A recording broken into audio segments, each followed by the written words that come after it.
ग्रामीण संसार चैनल देखने वाले सारे बाण और भाइया ने, चाचे और ताइया ने, लोग और लुगाइया ने, सगे सुनाइया ने, सुभाष उमरा की राम राम प्रणाम। आज हम बात करेंगे हरियाणा की सुप्रसिद्ध कलाकार मिस राकेश सोरेन। तो राम राम मैडम जी। हाँ जी, राम राम जी। और जितने भी श्रोता देख रहे हैं उन सभी को मिस राकेश सोरेन के हाथ जोड़कर राम राम, नमस्कार, प्रणाम जी। घर परिवार ठीक है जी सारा? बिल्कुल ठीक है जी। और आपने यहाँ तक आए हो, आपने देखो और भी खुश हैं हम सर। बहुत बढ़िया जी। तो सबसे पहला तो बात करांगे हमें, आप मैडम कितने पढ़े लिखे हो? मैं जी ग्रेजुएशन की है संगीत से। हाँ जी। उसके बाद पढ़ नहीं पाए, ये भी हमने मतलब भाग दौड़ में ही की है। तो बात करा हमें जो अपनी लाइन की, इस लाइन में जी जो हरियाणा की कला है, इसमें आपने कब शुरुआत करी? मैं 3rd क्लास में थी तब से स्टार्टिंग है। उस टाइम मैं चुटकुले, कविता ये बहुत सुनाती थी। मतलब ये कह सकते हो कि मेरी शुरुआत बिल्कुल ही छोटी थी। मैं जो वो क्या कहते हैं, निक्कर और बुशर्ट पहनते थे उस टाइम, यही था। हाँ जी, वही से स्टार्ट। तो आपने बाल कलाकार के रूप में मतलब हाँ जी, जिस टाइम मुझे अच्छी तरह से बोलना नहीं आता था, तो हमारे जो गुरुजी थे, टीचर थे जो पढ़ाते थे, वो मुझे स्टेज पे ऐसे उठा के ऐसे कहते थे, बेटा अभी सुनाओ। तो मैं कभी वो झिझक होती ना बच्चे के अंदर, वो नहीं थी, शर्म नहीं थी। मैं जो भी आता था वो सुना देती थी। तो मैडम बात करा हमें जो आपने स्टेज प्रोग्राम करे जी, वो पहला स्टेज प्रोग्राम आपने कहाँ किया, कैसे किया? घबराहट हुई ना हुई?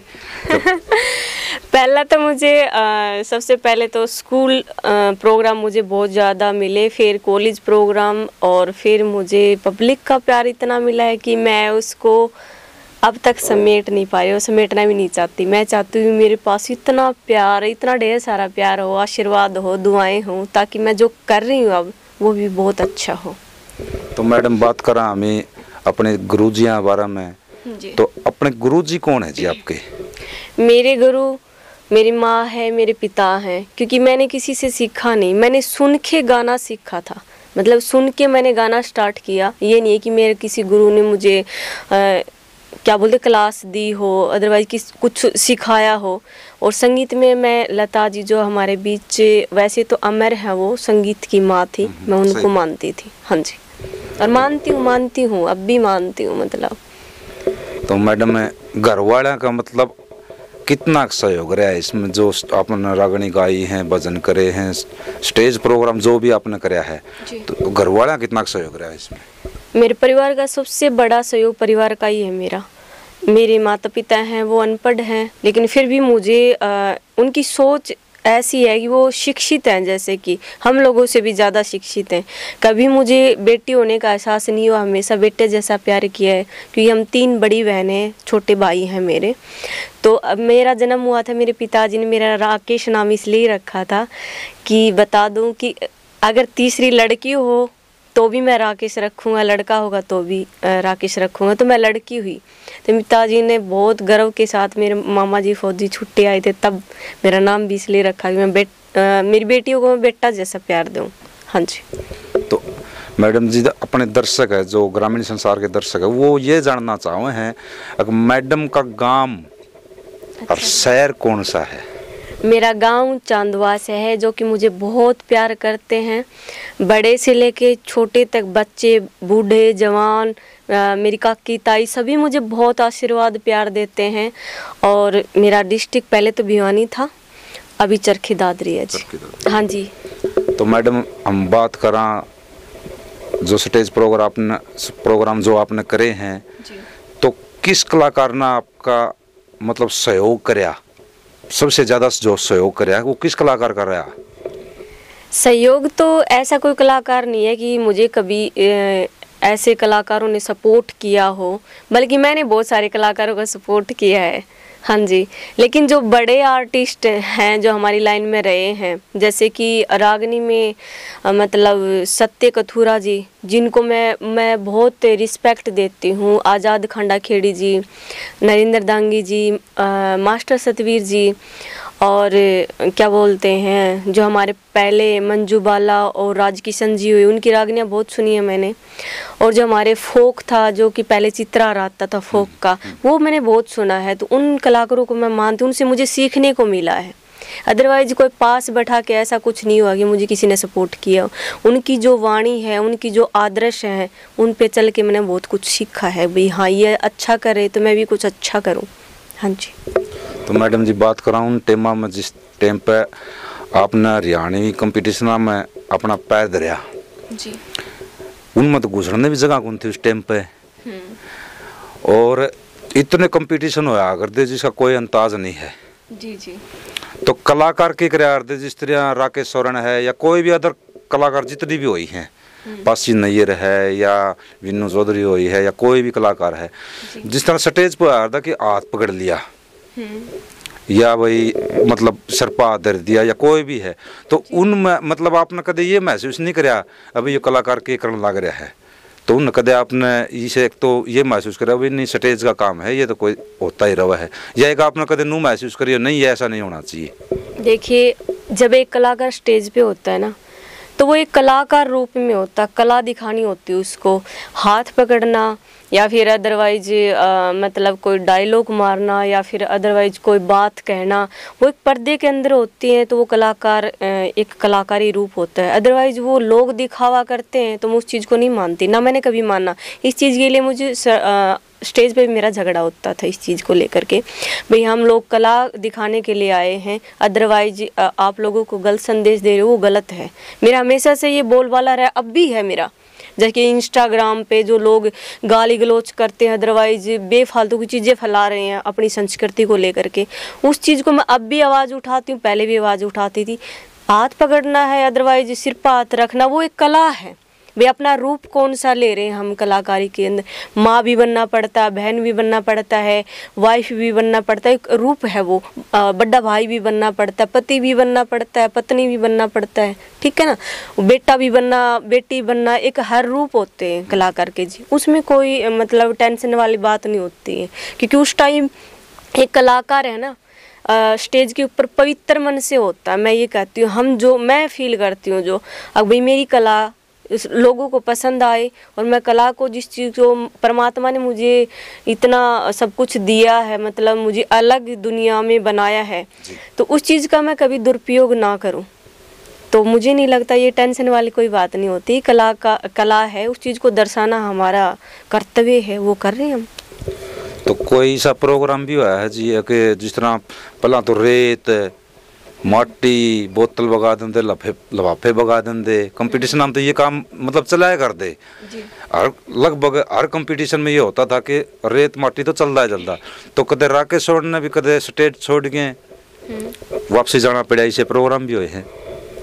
ऐसा तो मुझे कोई याद नहीं आ रहा कि मेरे प्रोग्राम में ऐसा कुछ हुआ, लेकिन एक कंपटीशन मुझे याद है, पानीपत साइड था, वहाँ पे पब्लिक इतनी थी कि वहाँ संभल नहीं रही थी, मतलब कई लाख लोग थे और रात का प्रोग्राम था, तो वहाँ पे गोलियाँ चल पड़ी थी मतलब स्टेज पे, और वहाँ पे जाने माने सारे कलाकार थे, और बिन्नू चौधरी वहाँ पे प्रोग्राम कर रही थी, उस टाइम उनका राउंड था, हम गाड़ी में बैठे थे और स्टेज पे गोलियाँ होगी। उस टाइम हम मतलब प्रोग्राम में नहीं गए, हम छोड़ के आए थे, वो पहला प्रोग्राम है मेरा।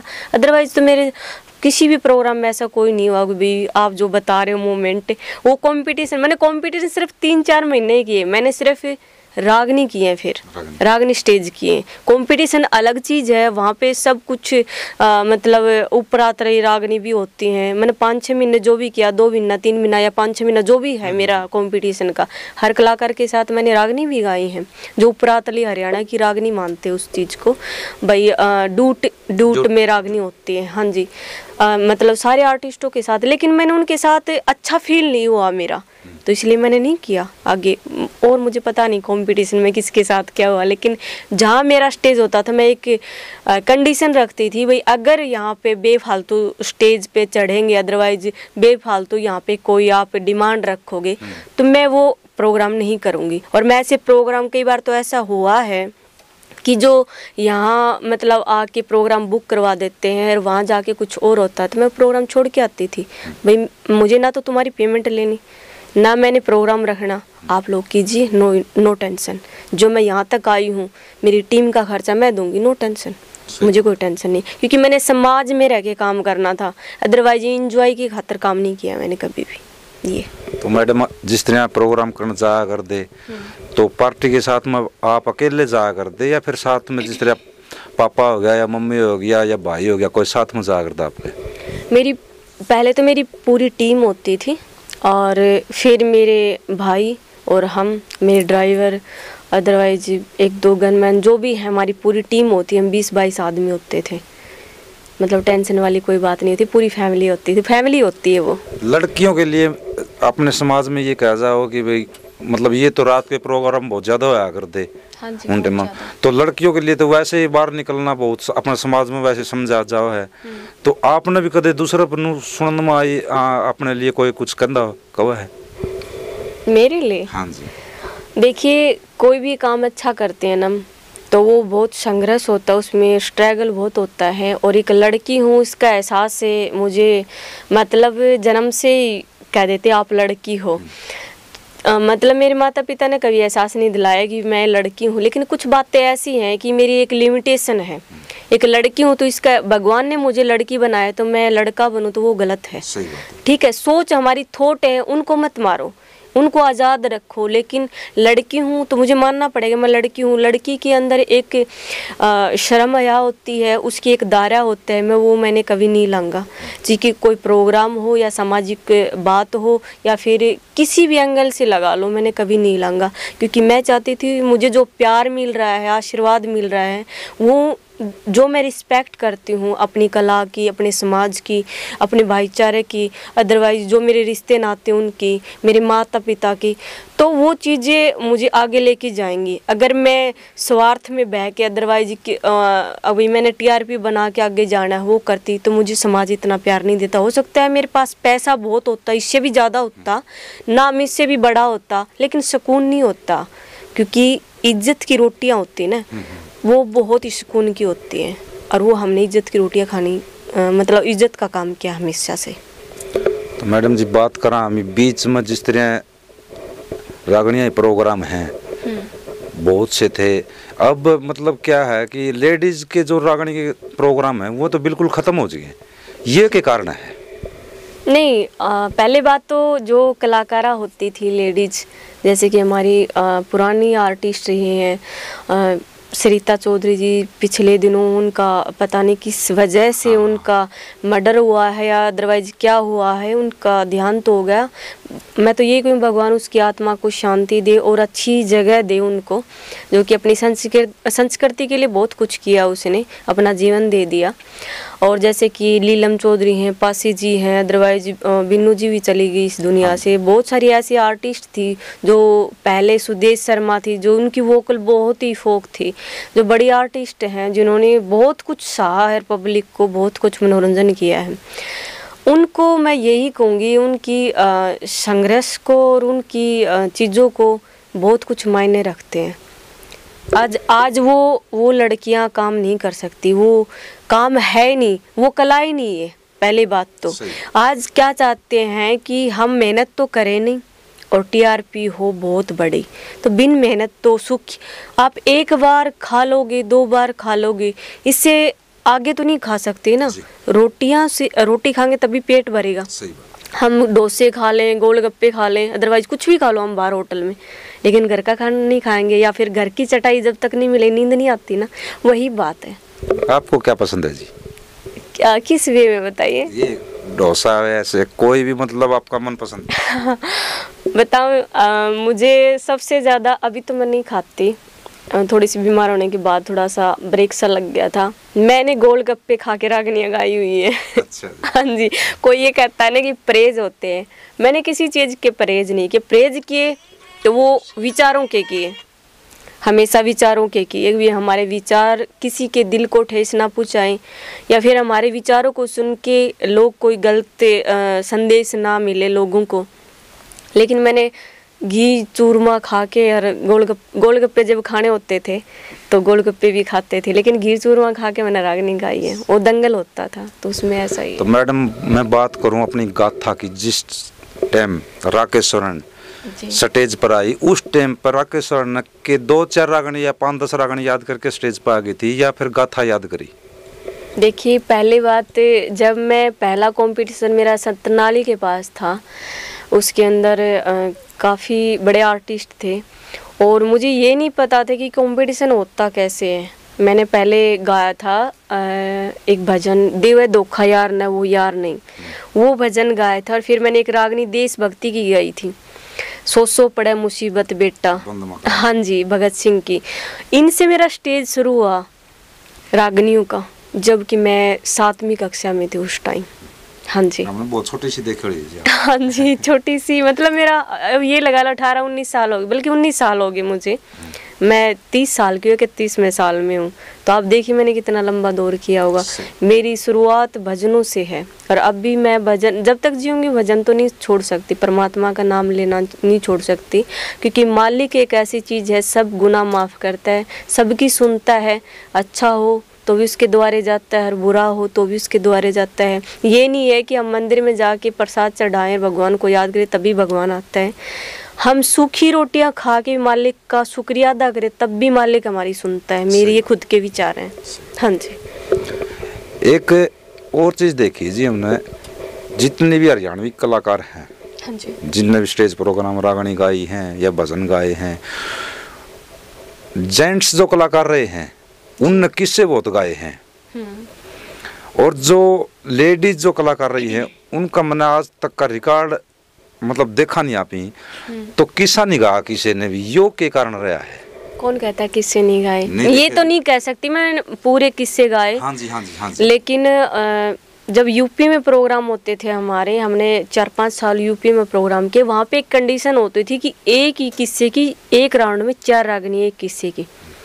तो वो चीज़ें मैंने वो सीखी, गाई, तो बहुत सारी चीज़ें मुझे याद होती थी, नहीं याद होती थी मेरे साजिंदे याद कराते थे मुझे, भाई राकेश ये करो आप। लेडीज़ों को इतना मतलब कंटिन्यू गाने का मौका नहीं होता स्टेज पे, पब्लिक फिर सुनती नहीं, ठीक है, क्या नहीं सुनती कि अगर आप लेडीज़ को पूरी कथा सुनो, कहोगे भाई आप कथा गा दो या फिर किस्सा गा दो, तो जेंट्स का जब राउंड आता है या प्रोग्राम होता है तो फिर उनका कोई नहीं सुनता। क्योंकि देखो लेडीज एक अलग रूप में भगवान ने बनाई, उनकी वाणी में एक अलग अमृत रस है, कोई मानता है तो। हाँ जी, तो उस चीज़ को लेकर के है ना, लेडीज़ की हर चीज़, स्टेज लगा लो चाहे घर लगा, उसकी लिमिटेशन है। हमारी भी स्टेज पे लिमिटेशन थी, भाई 4 रागनी गानी है, 3 गानी है, और जेंट्स का राउंड होता था बड़ा, भाई 1 घंटे है, 2 घंटा, और वो बातें करने का उसको मौका मिलता है। लेकिन मैंने हमेशा जेंट्स की तरह ही रागनी गाई है। मेरा हर किसी के साथ रंग काट हुआ है, कोई भी कलाकार हो, लेडीज जेंट्स हर किसी के साथ प्यार से रहे हम। तो मैडम बात करा जिस तरह बीच में आपने रागनियाँ जो प्रोग्राम हुआ करते अपने रागनी के, उसके बाद में आप कई साल दिखाई ही नहीं दी बीच में, यो के कारण रहा है? देखिए, मैंने रागनी गाई 7 साल, ठीक है, और मैंने 2015 में छोड़ दी रागनी, क्योंकि मेरे गले में कुछ ऐसी प्रॉब्लम हो गई थी कि मैं गा नहीं पा रही थी। मैंने उस चीज़ का इलाज कराया, तो 2-2.5 साल इलाज में चले गए। फिर मेरा खुद का एक सपना था कि मैं बॉम्बे काम करूँ। स्टार्टिंग से मेरा एक सपना था कि मैं बॉलीवुड में जाके काम मतलब सीखूं, जानूं भाई ये लोग कैसे गाते हैं, मेरे देखने का एक सपना था। मैं बॉम्बे गई, 2.5 साल वहाँ गई, अब वहाँ काम किया। मेरा जी में गाना भी आया साथिया, हिंदी सॉन्ग। अच्छा। हाँ जी, 2018 के अंदर। तब वहाँ जब मैंने अच्छा मतलब काम स्टार्ट कर दिया था, भाई कंटिन्यू गाने आएंगे, उस टाइम ये कोरोना हो गया जी। हाँ जी, कोरोना हो गया तो इधर आ गए। इधर आने के बाद सुशांत की डेथ होगी, जो बहुत बड़े एक्टर थे। फिर घर वालों ने नहीं जान दिया, भाई बॉलीवुड ऐसे है वैसे, मतलब माता पिता का दिमाग हिल जाता है, वही दिमाग फिर आ गया। हाँ जी, हाँ जी। तो फिर यहाँ पिताजी और माँ ने ये एक ही फैसला किया कि बेटा देखो, अगर आप में टैलेंट होगा तो बॉम्बे आपको खुद बुला लेंगे, ठीक है, आप यहाँ रह के काम कीजिए। क्या पता करो ना, उस टाइम बोले भाई 5 साल चलेगा, 3 साल चलेगा, तो इसलिए मैंने इधर स्टूडियो कर लिया, अपनी कंपनी कर ली। जो ही मैंने लॉन्च किया तो आंदोलन चल पड़ा, मैं आंदोलन में खुद पड़ी। किसान आंदोलन में भी आपने बहुत, हाँ, मैंने बहुत सहयोग नहीं कह सकते, मैंने अपना फर्ज निभाया है जी। हाँ जी, किसान की बेटी हूँ, तो अगर हमारा कोई हक छीन रहा है, बिन बताए हमारे खेत में बढ़ रहा है कोई जी, तो हम तो उसको भगाएंगे ना। तो वो चीज़ें हमने अपने किसान भाइयों के साथ, मेरी माताओं के साथ, मैंने हर आंदोलन की, हर पंचायत में भागीदारी लेने की कोशिश की, और जैसा मुझसे हुआ वैसा मैंने किया। चाहे वो किसी तरह का सहयोग हो, गाने का हो या अदरवाइज पंचायत में जाने का हो या फिर अदरवाइज रैली का हो, हर सहयोग किया मैंने। मुझे ये नहीं पता भाई कितना एकदम इतना टाइम निकल गया। मेरा काम बिल्कुल डिस्टर्ब हो गया था। मतलब मेरा ओपनिंग थी अक्टूबर के अंदर, मेरी कंपनी की स्टूडियो की 9 अक्टूबर को, उसी दिन मेरा बर्थडे है, इसलिए उसी दिन ओपनिंग थी। और 26 नवंबर को आंदोलन शुरू हुआ। अब आंदोलन में हमने भागीदारी ली तो हमारा काम डिस्टर्ब हो गया, तो हमने काम ही नहीं किया। अब जीत के बाद स्टार्ट किया दोबारा। हाँ जी। मैडम आपकी आज जी कितनी उम्र होगी? 30 साल होगी सर, बता तो दिया। 9 अक्टूबर को 30 साल के हो 30 साल उम्र होगी आपकी। तो शादी का कोई विचार मतलब करवा रखी है या इब्ती नहीं करवाई है? आपको क्या लगता है? मैंने तो लगता जी हो रही है। नहीं, शादी ना ही तो हमारे विचार हैं और ना ही हमने कभी सोचा है। जिस टाइम शादी कराने की बात होती थी उस टाइम जिम्मेवारियां बहुत थी, और अब चाहते हैं कि ज़िंदगी हमें एक मौका दे रही, दोबारा से हमें ज़िंदगी मिली है। मतलब इतनी तरह से हम बीमार हो गए थे, तो अगर दोबारा मालिक ने मुझे मौका दिया तो मैं ऐसा कुछ करके जाऊं कि पीछे मेरे कर्म को याद रखे। मुझे याद ना रखो कोई दिक्कत नहीं, लेकिन मेरे कर्म को याद रखे, इतना तो स्टैंड करना चाहिए इंसान को। अभी तो कोई विचार ही नहीं है जी? नहीं, विचार बना मैंने सोचा ही नहीं। जब सोचने का टाइम था उस टाइम में नहीं सोचा मैंने, क्योंकि वो जिम्मेवारियां थी, भाइयों की शादी, उधर फैमिली को अपडेट करना, बहुत कुछ। मतलब मैं एक ज़मीन से उठ के यहाँ तक आई। मतलब शादी आप करोगे मतलब आगे आने वाले टाइम में करोगे तो आपके खुद नहीं, आप झूठी आँख क्यों भरवा रहे हो मुझसे? शादी तो देखो करनी पड़ेगी, तो नहीं जरूरी नहीं है, रीति रिवाज है अपना। नहीं, रीति रिवाज को मैं मानती हूँ कि मेरे माता पिता का भी सपना है। वो कहते हैं ना कि बेटी जब घर रहती है तो माता पिता को चिंता रहती है। ये तो है। हाँ जी, कितना भी माता पिता के सर पर बोझ नहीं कह सकते, वो जो पहले सोच होती थी। हाँ। अभी बोझ है बेटी, ठीक है। अगर बेटी अपनी जगह स्टैंड है, अदरवाइज अपने माता पिता का, समाज का, अपने काके ताऊआ का, अपने भाईचारे का, अगर वो रिस्पेक्ट से अपनी लाइफ जी रही है, सबका मान सम्मान करती है, सब उसका करती है, तो कोई ज़रूरी नहीं है कि शादी एक बहुत बड़ा गृहस्थी लाइफ, बहुत बड़ी जिम्मेवारी है, बहुत बड़ा जीवन है, उसको जीना सबसे पुण्य काम मैं मानती हूँ। लेकिन वो उसके बारे में मैंने सोचा नहीं, और ना भी सोचना चाहती हूँ, क्योंकि मैं बहुत आगे निकल गई लाइफ में। अब मैं वापस नहीं मुड़ के आना चाहती। हाँ जी। तो मैडम आखिरी में ग्रामीण संसार के दर्शकों को क्या संदेश देना चाहोगे आप? मैं एक संदेश देना चाहती हूँ भाई, पहले मैं रागनी गाया करती, भजन किया करती, आपकी बेटी, आपकी बहन, आपकी दोस्त, और अब मैंने ये स्टूडियो किया है, ठीक है, 1 ईयर हो गया। आरके ड्रीम म्यूजिकल स्टूडियो अपना डायमंड हिल म्यूजिक कंपनी है, जिसके अंदर कल हमारा जज्बात गाना आएगा। हाँ जी, और बहुत प्यारा गाना है। इंसान के एक जज्बात है, हर इंसान के जज्बात होते हैं, कहानी होती है, तो आप ज़रूर देखिएगा और डायमंड हिल म्यूजिक को ज़्यादा से ज़्यादा सपोर्ट कीजिएगा, क्योंकि इस पे आने वाले हरियाणा की सभी आर्टिस्टों के गाने मिलेंगे आपको। और मैं एक बहुत बड़ी कंपनी करना चाहती हूँ जो कि पंजाब में है। पंजाब के कलाकारों को बहुत स्टैंड मिल रहा है, हमारे कलाकारों को स्टैंड नहीं मिल रहा है। अगर कोई भी भाई अगर मतलब जिसके पास बजट नहीं है, अदरवाइज कला है, तो आप ज़रूर संपर्क कीजिए डायमंड हिल म्यूजिक में। और मिस राकेश स्वर्ण मतलब मुझसे भी संपर्क कर सकते हो, मैं डायमंड हिल की ही ओनर हूँ। तो आप मेरा नंबर भी नोट कर सकते हैं, 98 137 33 200 पे आप कॉल करके हमसे संपर्क करके, चाहे कोई मॉडलिंग करता हो, लिखता हो, गाता हो, म्यूजिक डायरेक्टर बनना चाहते हो, अदरवाइज सब चीज़ें फ्री हैं, मैं सपोर्ट करूँगी, मेरी दिल की इच्छा है।